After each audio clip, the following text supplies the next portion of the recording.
আসসালামু আলাইকুম প্রিয় বন্ধুরা, আজকে আমি একটা চিকেন বানাবো, সেটা আপনাদের সাথে শেয়ার করার জন্য চলে আসলাম।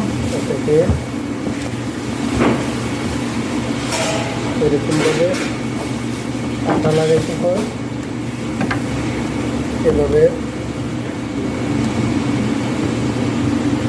অনেকে মনে করবেন যে আমি গ্লাভ ছাড়া কাজ করতেছি। ভাই, হাত ভালো করে ধুয়ে নিয়েছি। আর গ্লাভস দিয়ে কাজ করতে গেলে এটা অনেকক্ষণ সময় লেগে যায়, তো এতক্ষণ সময় লাগলে হয় না, এই কাজটা দ্রুত করতে হয়। তো ওই কারণে কাজটা দ্রুত করতেছি।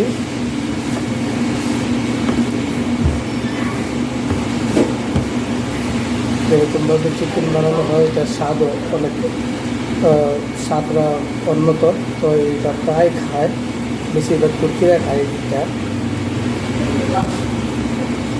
মাসিরের তুর্কিরা বেশি খায় এগুলো, তো এগুলো অল্প খায়। তো ভাই, এইগুলো অনেক ভালো।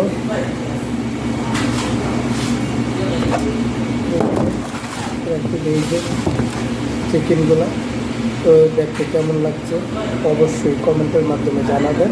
যদি ভালো লাগে থাকে তাহলে আমার ভিডিওটা করে সাকসেস। তো সবাই ভালো থাকবেন, শুভকামনা রইল সবার জন্য। শুভরাত্রি, আল্লাহ হাফেজ।